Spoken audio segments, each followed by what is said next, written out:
Hello, everyone. Welcome back to I See What You're Saying, the Disciplined Listening Podcast. I'm Michael Reddington, and today it is my pleasure to welcome our next guest, Philip Auerbach of Auerbach International and Auerbach Global Impact Foundation. Philip Auerbach is a cross-cultural communication expert. His organization, Auerbach International, provides translation services in over 80 languages, as well as marketing services around the globe. Philip speaks 8 different languages. He has traveled to over 55 countries. He has lived in 5 different countries and done business globally for decades. He holds degrees in both Japanese studies and international marketing. And today, I'm excited to have a conversation with him and learn what are some of the expectations, some of the common mistakes, some of the adjustments that we should all make when we are communicating either personally or professionally abroad, especially when we are facilitating business deals, and how can we all elevate our awareness of what people need to experience around the world as we continue, like we said, to develop these relationships and grow our business in an economy that's increasingly going global in a world that feels smaller and smaller every day. Before we get into the conversation, I certainly want to make sure we thank our sponsors. Of course, we have HumanTel. Please go visit humantel.com and enter the code INQUASIVE25 for 25% off all of their best-in-class training for how to identify shifts in somebody's emotions by accurately evaluating their nonverbal communication, especially their facial expressions. Please also visit Emotional Intelligence Magazine at ei-magazine.com for their growing library of emotional intelligence-related resources, articles, videos, podcasts, educational events, and more. Please check them out. And of course, for the professional interviewers that may be watching, head over to certifiedinterviewer.com and check out the International Association of Interviewers, the organization dedicated to elevating the standards and furthering the industry of interview and interrogation. Check out their communities, check out their upcoming in-person and online training events, connect with other expert investigators, and of course, research and see if the Certified Forensic Interviewer designation is right for you. So a big thank you to all of our sponsors.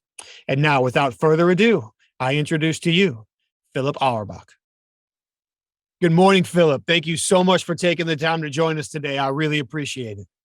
Thank you, Michael. It's a wonderful pleasure to be here, and I appreciate your inviting me. Oh, my pleasure. After our previous conversation on your show, which I want to make sure that we have a chance to highlight as we go through, and we'll have links to all of your resources as well as we go through, I was really impressed with your focus specifically on international communication, cross-cultural communication, understanding a lot of the differences that people experience and the impact that it can have on our personal and business relationships. And I'm really grateful that you were welcome to flipping the script here and having the conversation with me as well. So thank you for that. I think the first question that I would really like to ask, I've cheated a little bit. We've spent some time together previously, but for the people that don't know you, could you help us understand how your experience led you to focusing on your international business that you have currently? Yes, certainly. I guess it started really in childhood, where my father was one of the founders of the computer industry. Interestingly, he traveled a lot to Europe when I was very young and brought me back coins and stamps from other parts of the world and postcards. And so I became aware from a very early age that there was a world out there beyond the narrow confines of the United States that most people focus on. In later years, I gained a master's degree in international business from a school called Thunderbirds, the primary school for international business. And I've studied 8 languages. So I speak French and Japanese fairly well at this point, but studied 8. And I've also lived in 4 countries, France, Japan, China, and a wonderful place called Bophuthatswana in Southern Africa. Wow. And then finally, I visited about 56 countries, many of them multiple times. And so all of this international background has helped to form my current outlook, of course. Well, that's fascinating, and a series of experiences that most people don't have. And especially here in the United States, as I've cultivated relationships with friends internationally, I feel like a lot of times growing up here in the States, people aren't necessarily as motivated to travel internationally. Some certainly are, but there is so much to see and do here that's different from coast to coast that oftentimes people are satisfied with that and don't necessarily look beyond. So for you to be captivated by that at such a young age is pretty amazing. So we'll dive into this a little bit now, and then we'll come back to it. But again, just for the purpose of setting the stage for our conversation, if you don't mind walking us through, how do you currently serve international businesses? Certainly. My main company is called Auerbach International, and we're primarily a language and global marketing firm.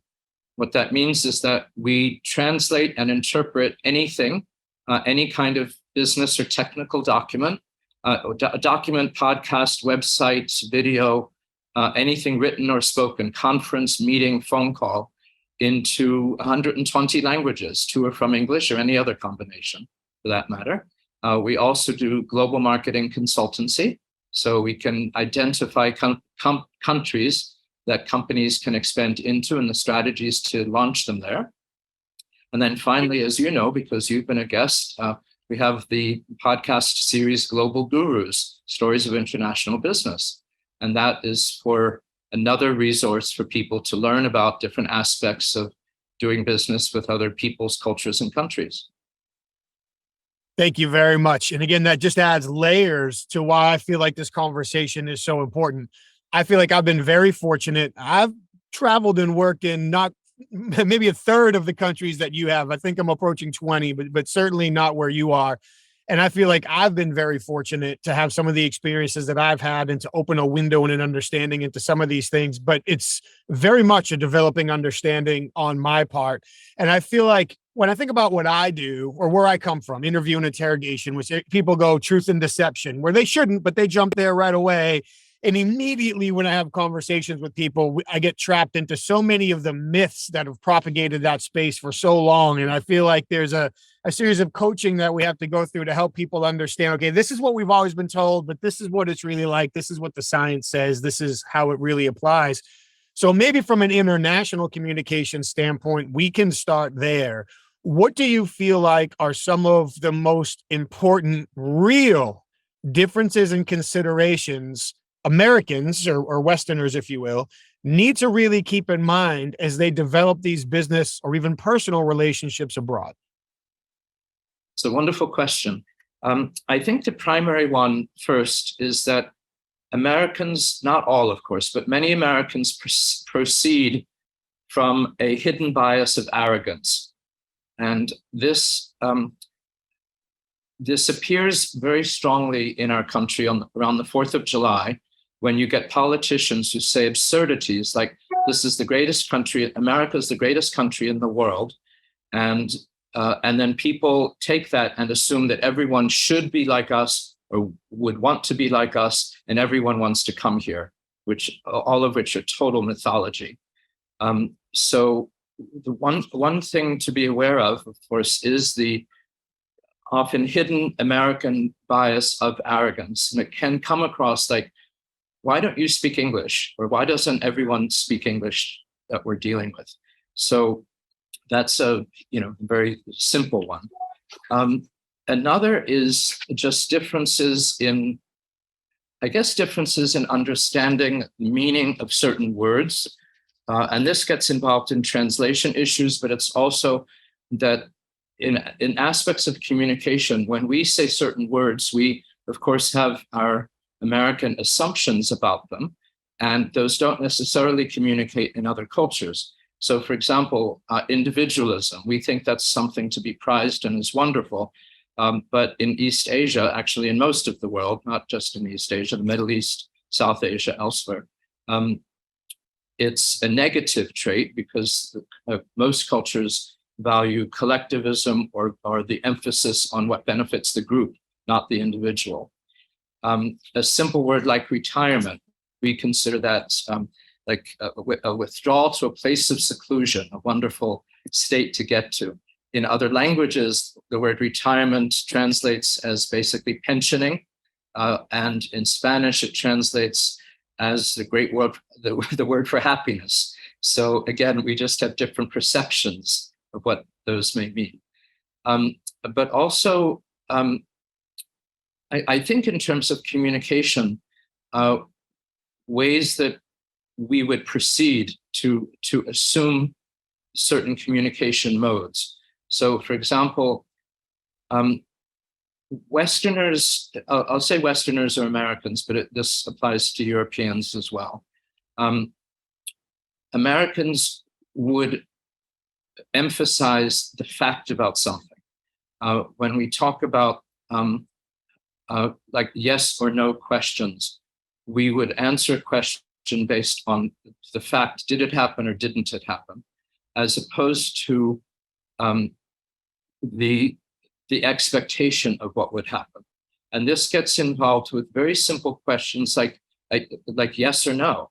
And Americans often will travel abroad and talk about that other peoples are being dishonest. I asked a question and they said one thing, they meant another, and it's just not right, and that's dishonest, and how can I trust them? Well, the opposite is also true, and I hope I'll get into that, about cultivating relationships, which is extremely important. If I don't ask that, please do ask me. But basically, yes or no questions, Americans will answer, and in Western languages, we answer based on the fact of something. Did you see the movie? Did you see the movie yesterday? No, I didn't see the movie. As opposed to, could you get this report to me by Tuesday? An American would likely say, probably not. I've got these other priorities. Unless you shift my duties around, I really can't get it to you by Tuesday. That's just, the way it is. And besides that, you want me to attend these 3 meetings. Whereas in many other cultures, especially in Asia, one would always say, yes, I can get the report to you by Tuesday, because that's what the boss expects. Now, how I'm going to get it done, I don't know. And by the way, I'm not going to ask a lot of questions, because to do so indicates my disrespect for the boss, that the boss obviously has a lot of other priorities, and my questions are, sort of low on the totem pole, and therefore I won't bother to ask the boss. But my expectation is that, yes, I will get the report done by Tuesday, even though I have absolutely no idea how I'm going to get it done. So and then if it's not done, then, an American boss would be basically angry. You didn't keep your promise, you didn't keep your commitment, whatever. Whereas an Asian would try to explain it away with circumstances. I'm terribly sorry, something came up, and this and this happened, and I just couldn't get it done, but I will get it done for you by tomorrow, something like that. And we do that in English also, with Americans also, but it's more common in Asia just to, again, answer the expectation as opposed to the fact of something. I guess one of the other ways this happens with yes or no questions sometimes is Americans will tend to praise people, praise or criticize publicly in a group meeting. And in terms of communication, that is basically I don't say the word dangerous, but it's basically very impolite to do in many ways. So if you're dealing with,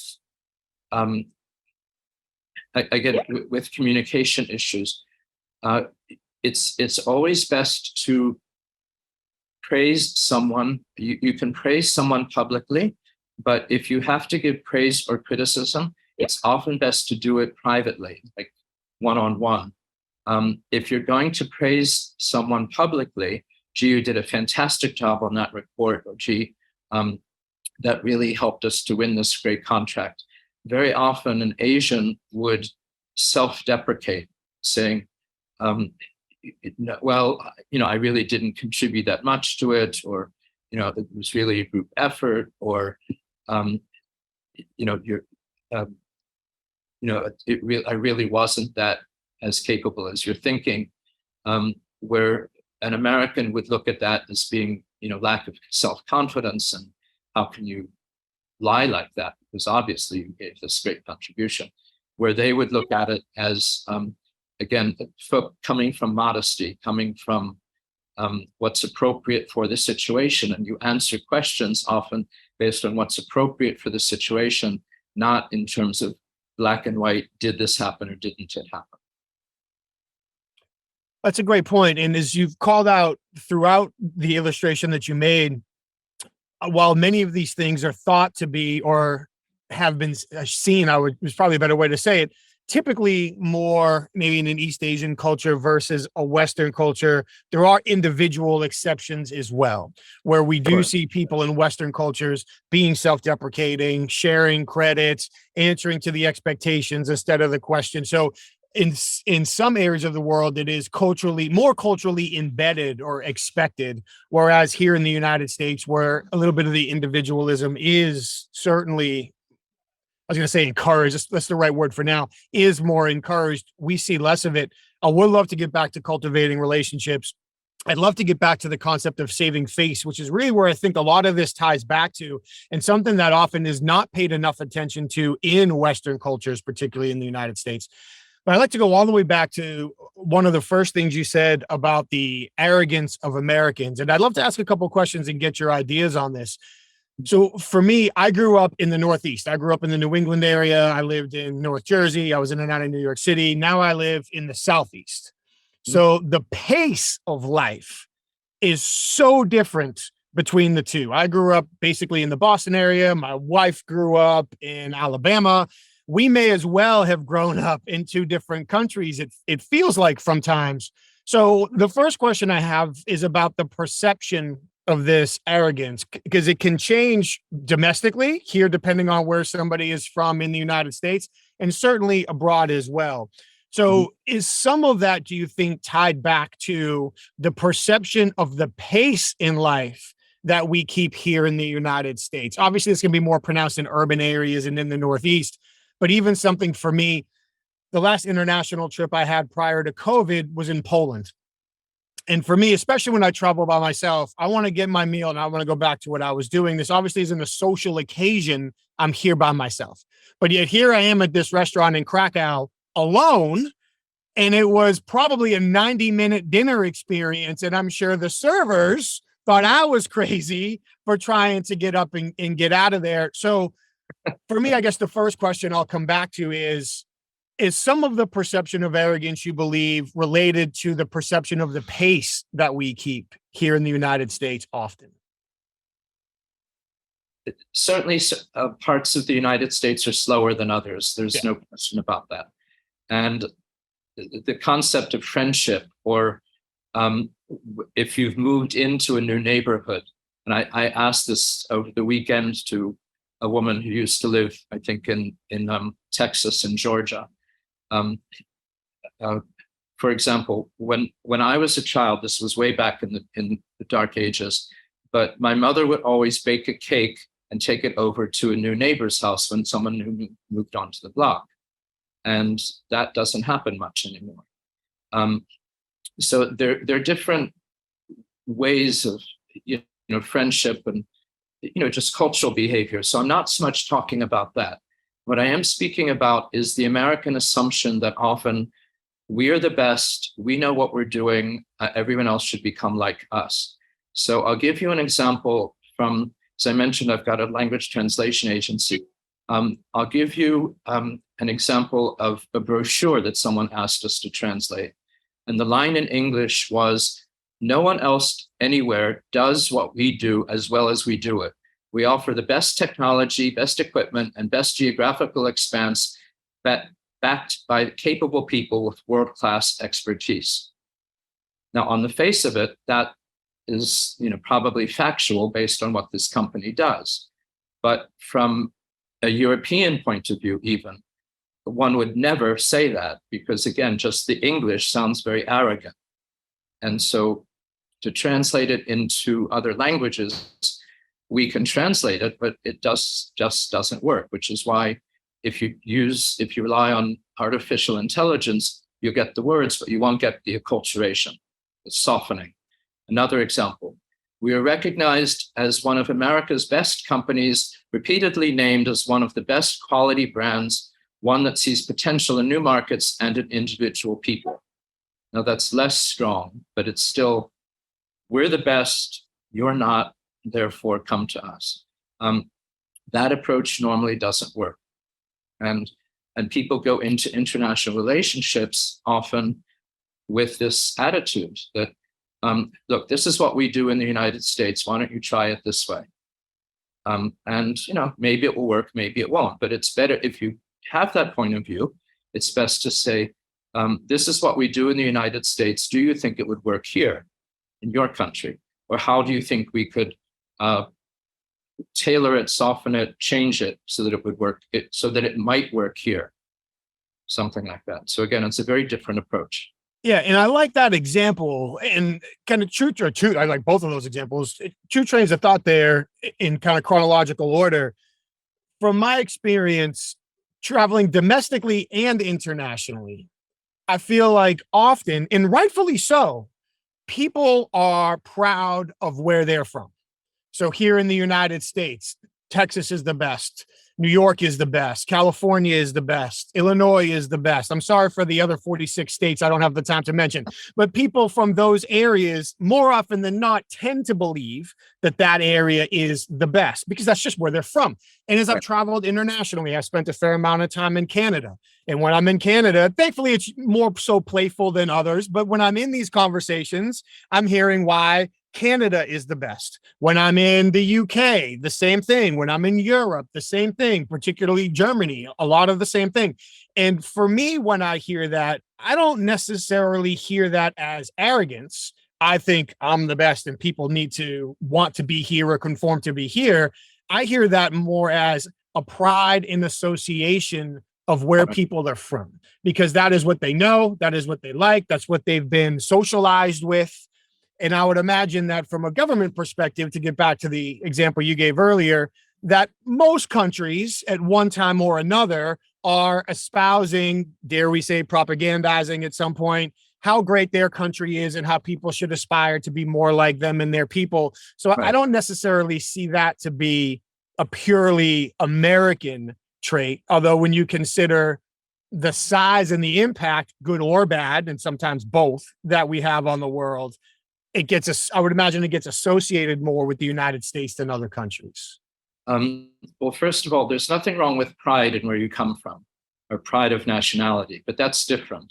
The Europeans, I think, they can be very proud of who they are, but especially, in the more than 50 years after World War II, the idea of empire has really, well, except for Mr. Putin in the Ukraine, and Mr. Xi in China, the idea of empire really has vanished from the world. So, the British, the French, the Dutch, and the others and even the Americans, who created these empires and thought they were superior to other people. The white man's burden and manifest destiny. These are historical trends that justified this. I think, we've all toned down that we now know that other people's have equally valid points of view. And I don't think a European would want to impose his point of view necessarily on others. Pride is one thing, but imposing is another. But I do find that in many cases, again, Americans come into a situation, look, they may not know. If you've never traveled abroad before, you simply don't know what you don't know. And so it's perfectly understandable that American would proceed from that point of view.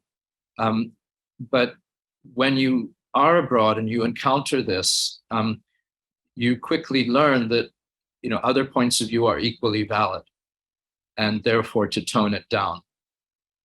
So yes, it works both ways, and there's no simple rule about it, but simply, it's really an awareness that when Americans travel abroad for the first time, travel abroad either for tourism or for business, to basically tone it down and respect other people, and to know that their ways are equally as valid.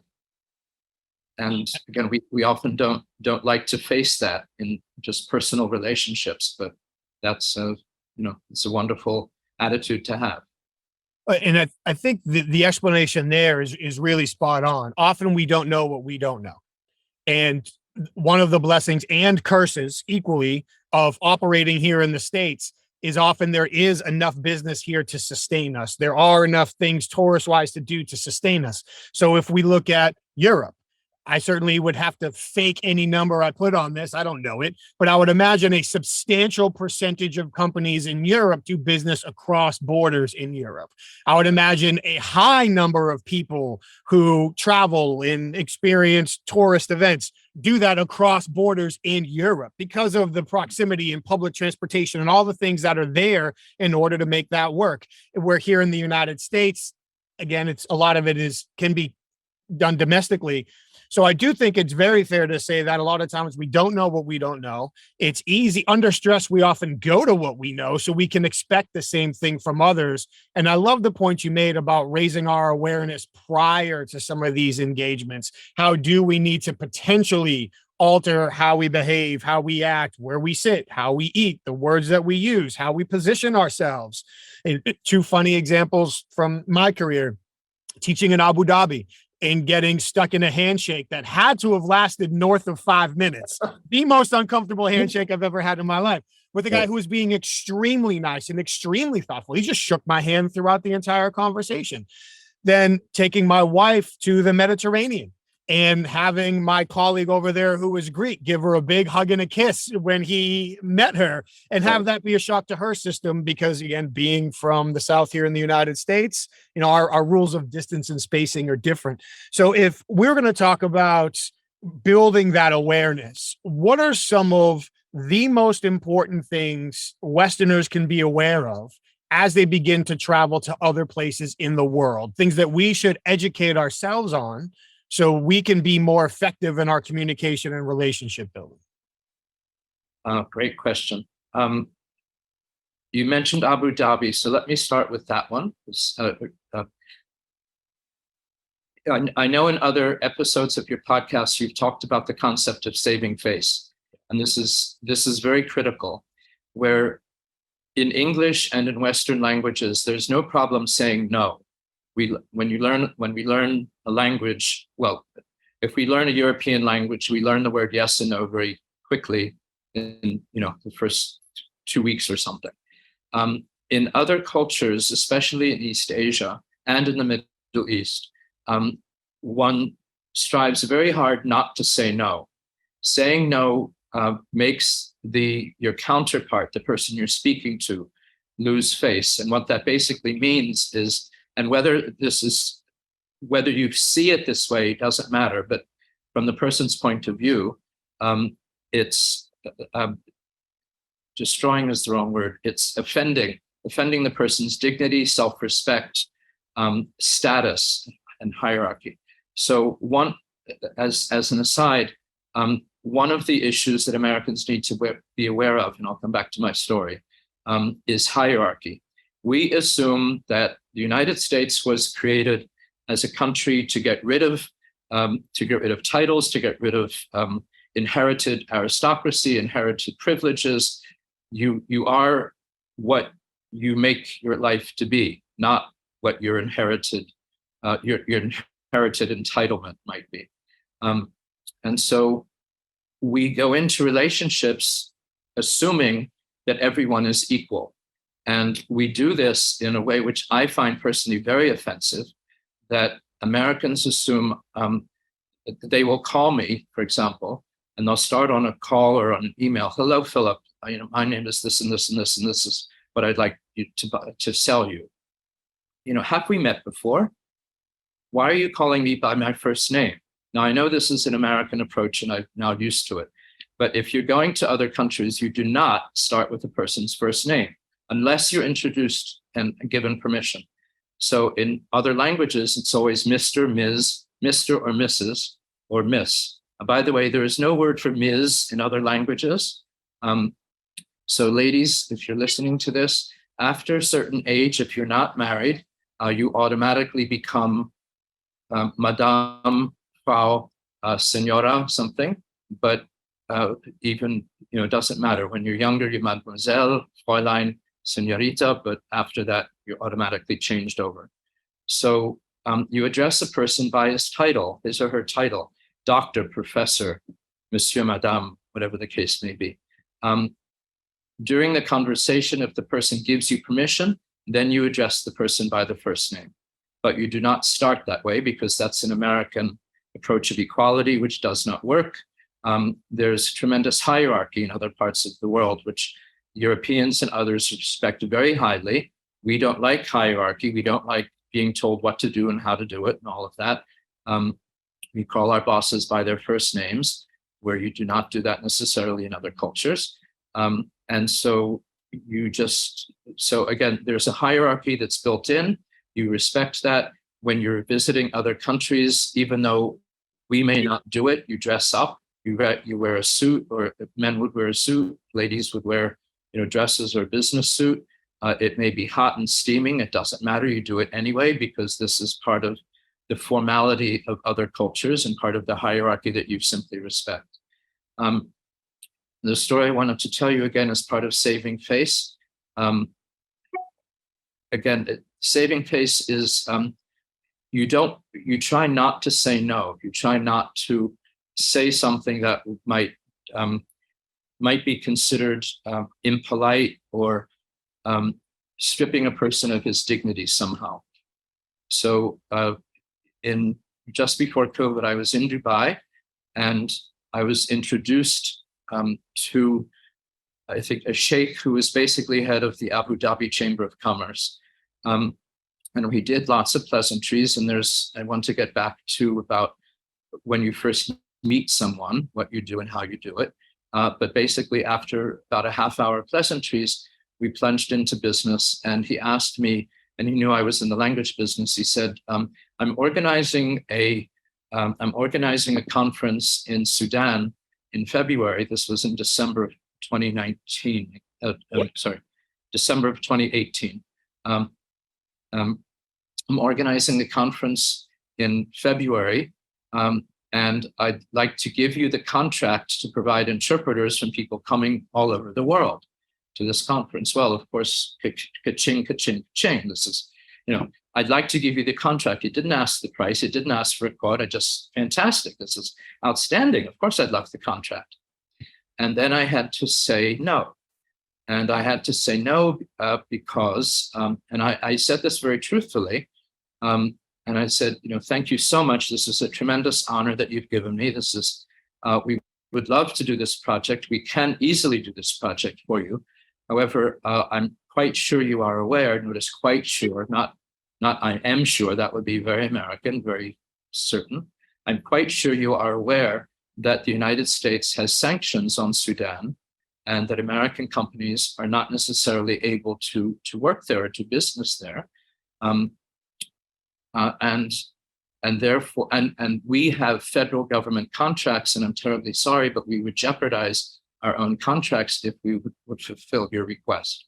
Now, the other part of that was, at the time, the dictator of Sudan was Omar al-Bashir, who was horrible thug, horrible, despicable person who brought us the Darfur massacres many years ago. And no, I do not want to do anything to empower him or his economy. But that was the way that I said no very politely and saved face for the requester. That's a great example. Great example. You said you want to get back to how we should conduct ourselves when we're meeting people. I think that's a great thought. I don't want to walk past that.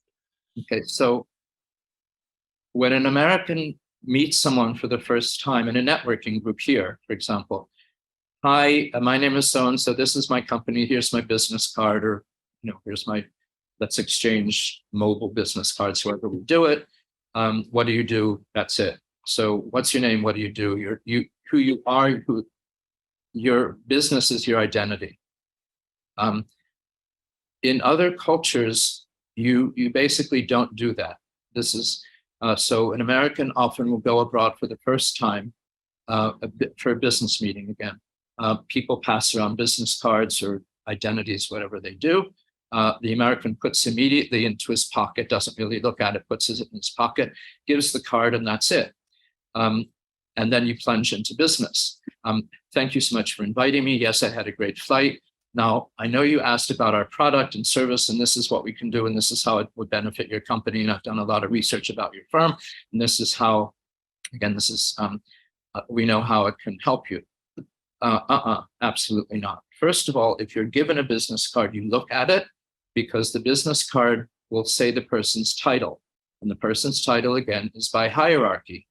And if the person is a higher status than you, then of course you treat the person with dignity and respect befitting that person's rank in the hierarchy.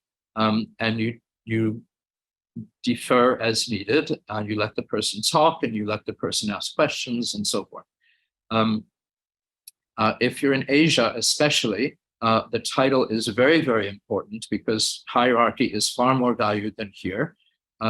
If you're in Japan, you put the business card in your left coat jacket pocket. And again, if you're a man, you wear a jacket or wearing a suit because that's closer to the heart, basically.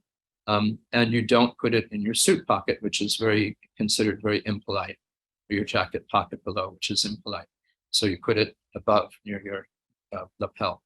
But the title will tell you, again, the person's rank in hierarchy. Now, all of this is also important because in most other cultures, starting just Latin America, Africa, Middle East, East Asia, South Asia, even in Europe, in Europe as well, you absolutely do not plunge into business on the first sentence out of your mouth, the second sentence out of your mouth. What's important in most cultures is for your counterpart and your counterpart's company to feel that that person or that company can trust you and develop a relationship with you. And that's really critical. And the way you do that is talking about everything else except for business.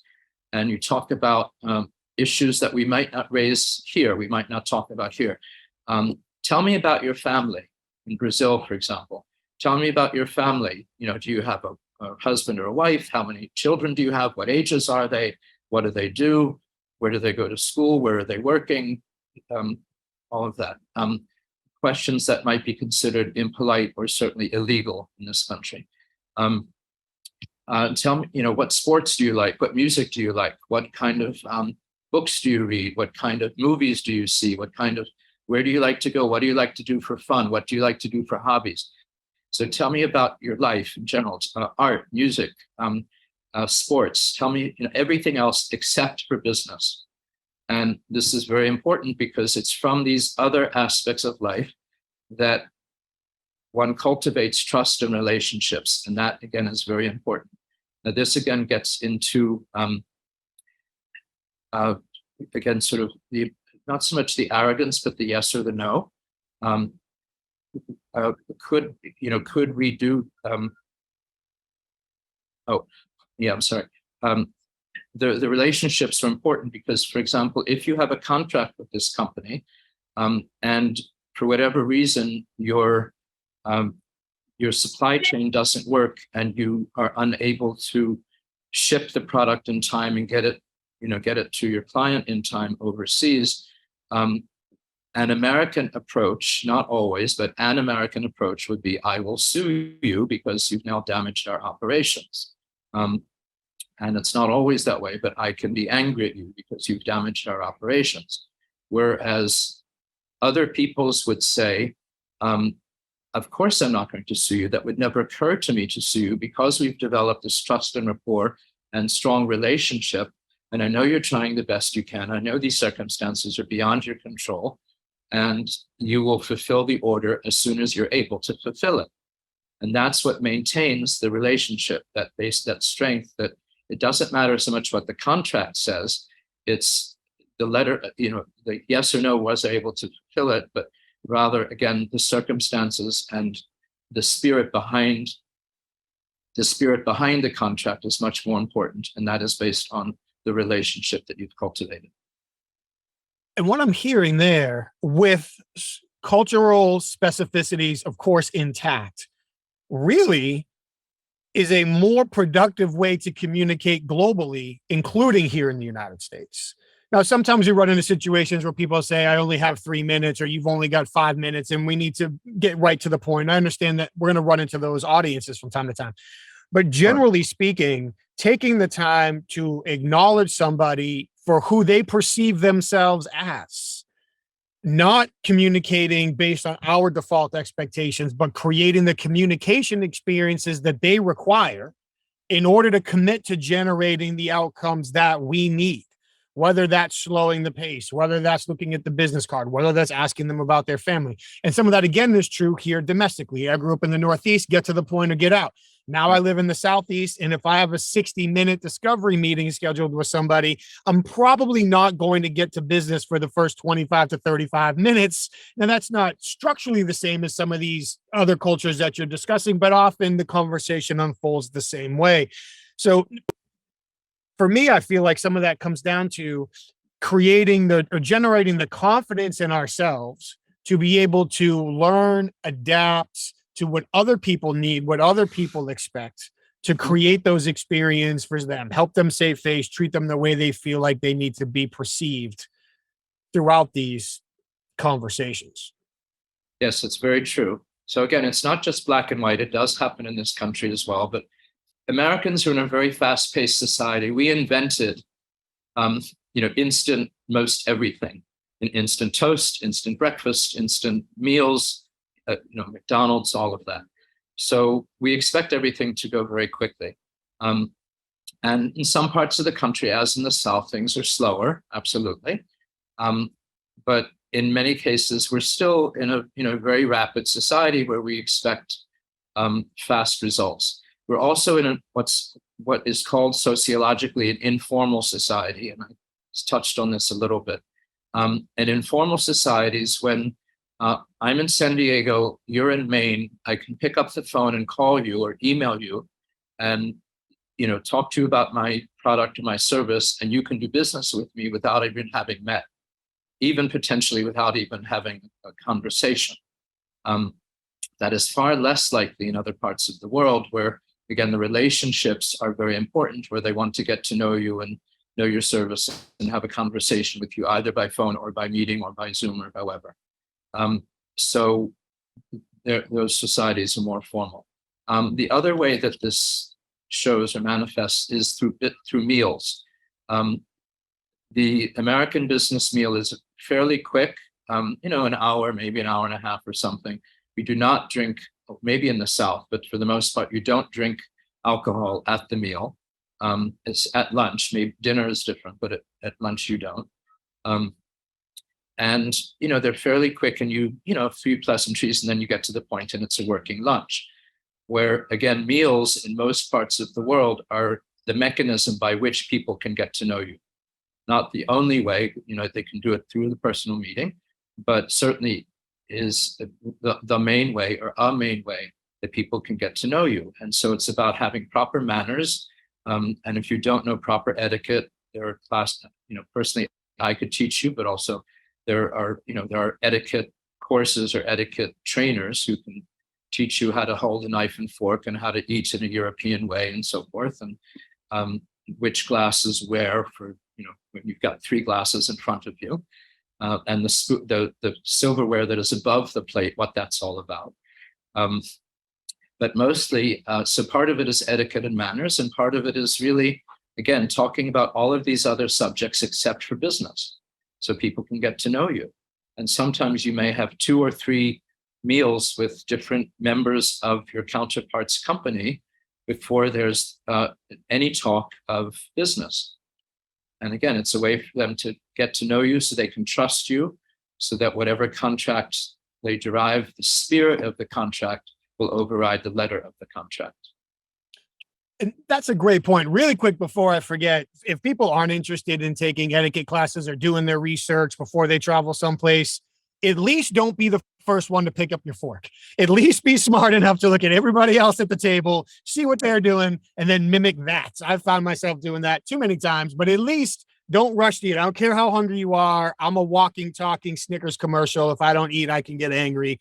But at least, watch what everybody else is doing first if you're not going to do the research in advance, because you're correct, obviously, but the meals are such an important part of that process.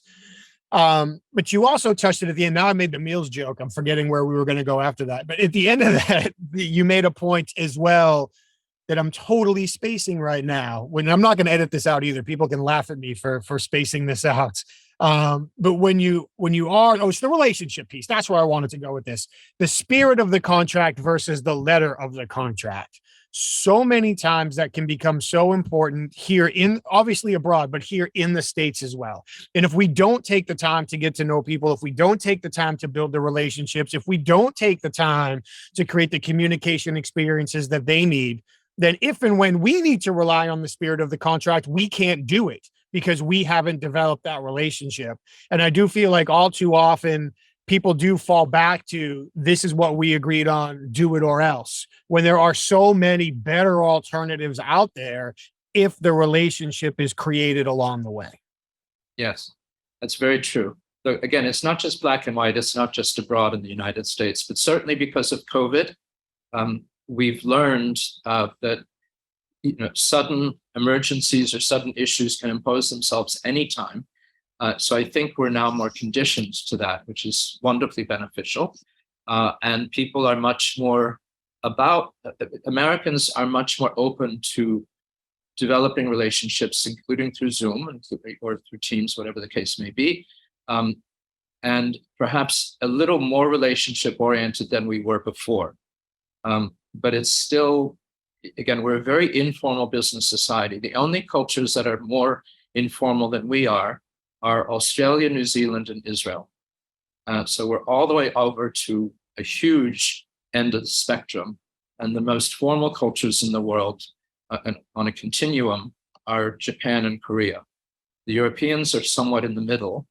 And so it depends which country, but more or less in the middle and a little more toward our side of it. But the point is that if you go into a relationship or into an international venture, assuming informality, assuming disrespect of hierarchy, assuming that you can show up in a t-shirt and blue jeans, except if you're in high tech, that's different. But most industries, or the music business, whatever. But again, in most industries, just don't do it. Just be mindful that there are other ways of doing things. And there are books, there are podcasts, there are lots of online resources about how to do business in other countries and cultures.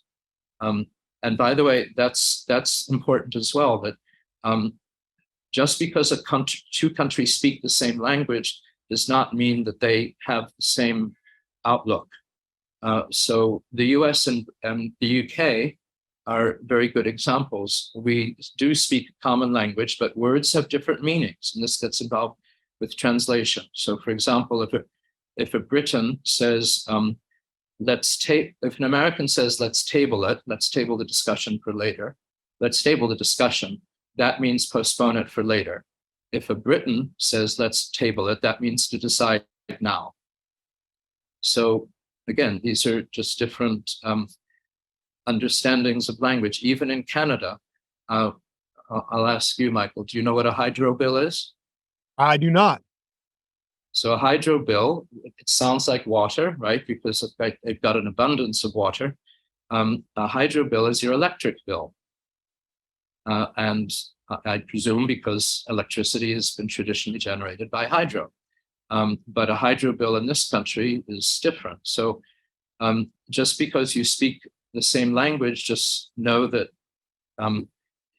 words and meanings words can have different meanings, of course, in different contexts, and of course, cultural expectations are different. The beer in Britain is much stronger than it is here, and they drink it all the time at lunch and at dinner, and that's just expected. So if you can't hold your liquor, then you've got to take some other measures to compensate. Sound advice. You mentioned the translation piece. For me, when I was in interview and interrogation and had to conduct translated conversations, one of the things that I tried to stress to the people that were translating for me were mirroring the specific verbiage, the specific context, the specific intentions to the best of their ability. Because clearly, if I could speak their language, I wouldn't need a translator. So I'm a little bit in the dark here. I've got their nonverbal communication that I can begin to build patterns on over a period of time. And culturally, some of that will be different, of course. But when we talk about understanding what they're saying, for me, trying to capture the specificity of the word choice, the intention, the context, the tone, all of those things were important, because what you said, there's some real comical examples out there of people that thought they were delivering one message and ended up delivering something that was entirely offensive or out of context to somebody else. Right. So with your specific focus on translating, I guess a twofold question here. One would be, what are some of the biggest considerations to keep in mind? And two, I know you've given us some already. Do you have any highlights or examples of translations that maybe could have, or prior to getting to you, did go horribly wrong based on people making assumptions? Well, the two examples I gave about arrogance, again, if you're writing a brochure and you may not be aware of it, but just, the first question that people would ask is, who do you think you are, Disney? Or who do you think you are, Microsoft? Who are you to make this statement? Well, yes, you may be the best in your industry, but people don't necessarily know your industry. So, tone it down, not that we are the best, but we are among the best, or we are among, we are a leader, not the leader, something like that. Some of it comes from simple English. People can be very sloppy in their writing. Americans are extremely sloppy in their speaking, not you, but many Americans are extremely sloppy in their speaking. But in writing, they're much better in writing, but it's still not precise in many cases. So, for example, we got something to translate once, and the title of the manual was School Bus Exhaust Catalog. What the hell is a catalog? What are you promoting? Exhaust from school buses? What does that mean? I have absolutely no idea what that meant until we asked the client. Oh, it's the in other languages you say the pieces. It's the attachments that go onto a school bus to prevent exhaust or to reduce the exhaust. Mm-hmm. That's different. School bus exhaust prevention equipment catalog or something. That would have been more accurate. The very simple sentence. Please buy me the tickets for the concert on Saturday. Today's Tuesday. Please buy me the tickets for the concert on Saturday. So, when is the concert? I'm asking you to buy the tickets on Saturday, or is the concert on Saturday? It would be clearer to say, could you please buy me on Saturday the tickets for the concert? Or could you please buy me tomorrow the ticket for the concert on Saturday? So again, these simple things would make a big difference.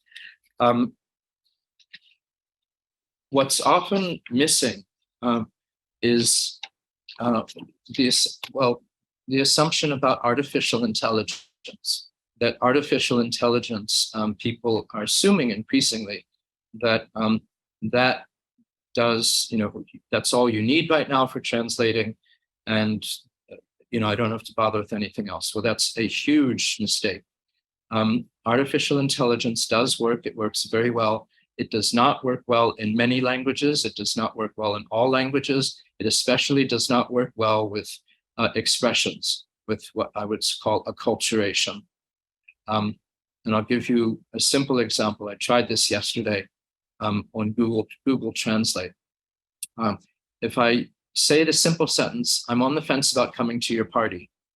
In English, to be on the fence means to be undecided about. Now, sometimes AI does it correctly, like in Spanish. In French,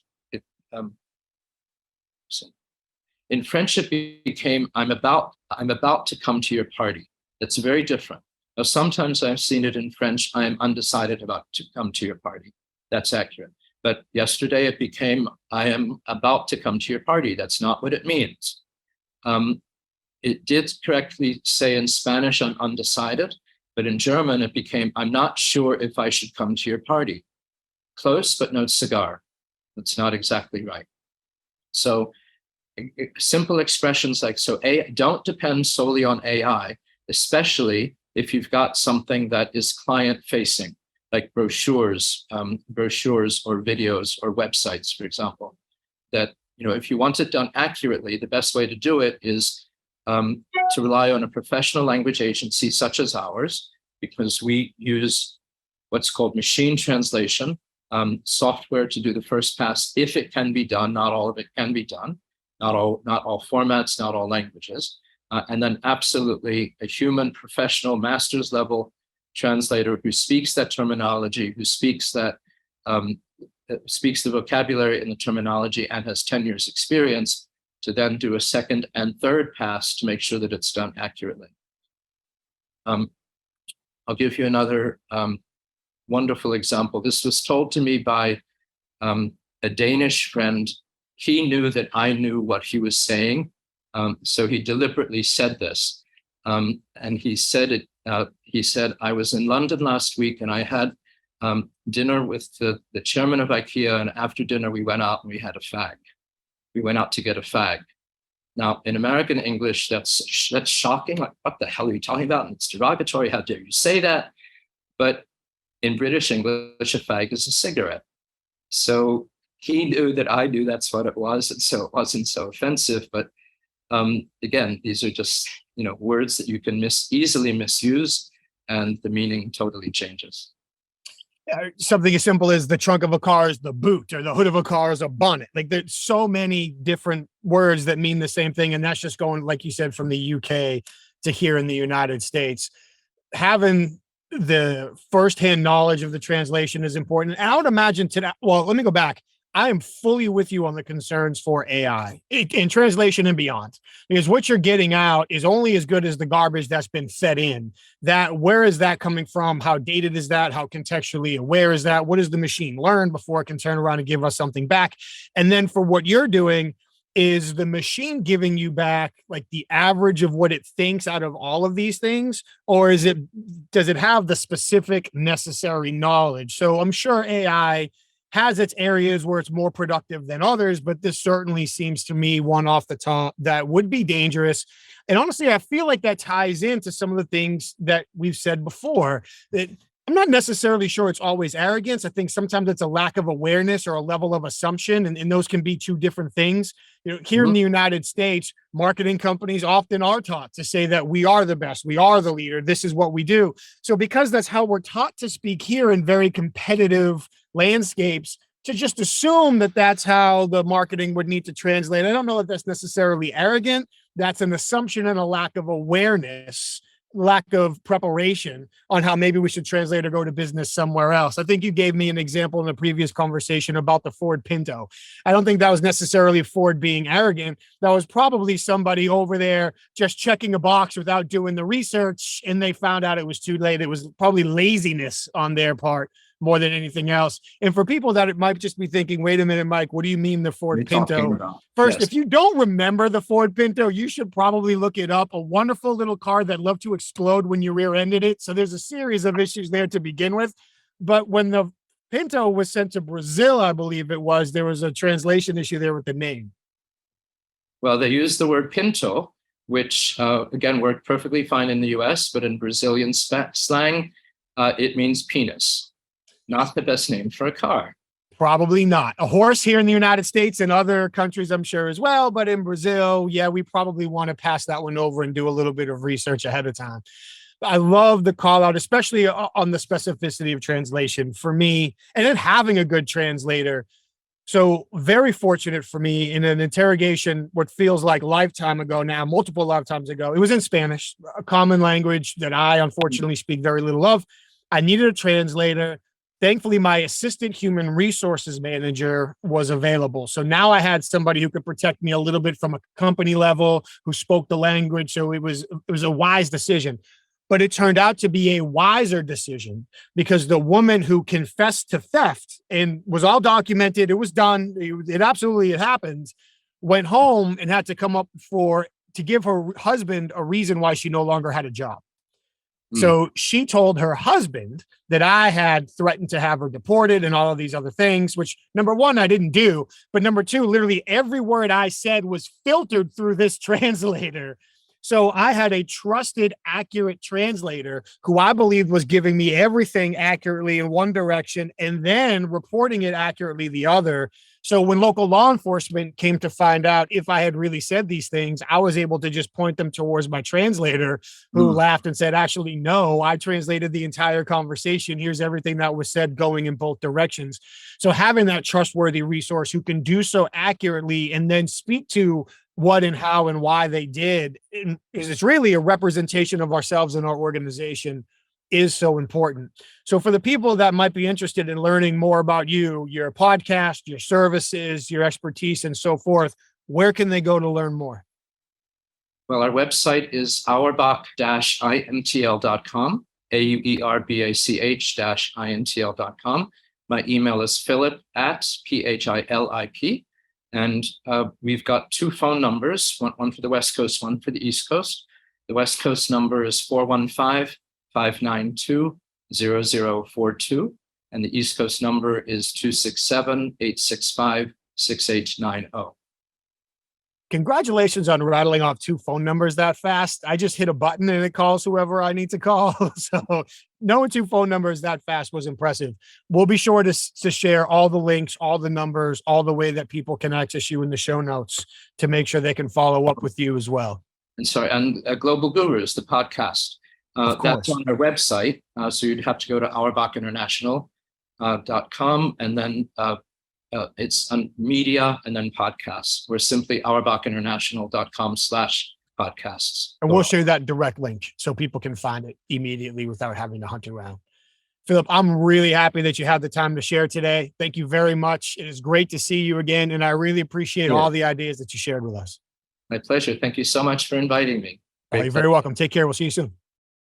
Philip, thank you so much for taking the time to join us today. I truly appreciate it. Thank you for sharing your ideas, your opinions, your insights, your truly unique experience, and giving us so much to think about, learn, and apply when we are conducting business internationally or even working with other people from other cultures here domestically. And again, so many lessons like saving face that really should apply to all of our conversations, no matter who we're having them with or where in the world that we are. It never hurts to make sure we're being respectful, that we're helping people save face. And honestly, that if we have any doubt, we ask people questions, because as long as it appears that we're genuinely trying to learn and understand where somebody else is coming from, they should appreciate and respect that. So Philip, thank you so much. And for everybody that listened, if you're interested in learning more, please check out Philip online, follow him, and of course, check out his podcast as well. Thank you to everybody who took the time to listen today. We truly appreciate it. Please do all the things the algorithms ask of us. Like the show, comment on the show, follow the show, subscribe, tell your friends and colleagues about it. We really appreciate it. If you have any feedback, please share it with us. We'd love to hear what you think. Something you want to see more of, something you want to see less of, changes you recommend, things you'd like us to do different. Please share and let us know. Your feedback is valuable to us as we're always looking to evolve and grow the show. Thank you very much. And of course, we can't go anywhere without thanking our sponsors one more time. Thank you to HumanTel.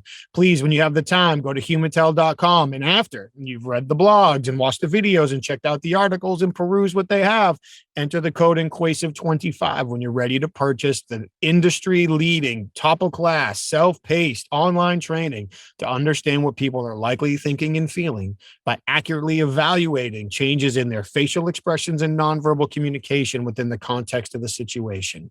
Humantel.com and INQUASIVE25, I personally vouch for all of their training. Head over to Emotional Intelligence Magazine as well at ei-magazine.com for their catalog of articles, podcasts, interviews, webinars, books, and beyond. Everything you would ever want to know about emotional intelligence is right there for you. And of course, for our professional interviewers, please check out the International Association of Interviewers at certifiedinterviewer.com.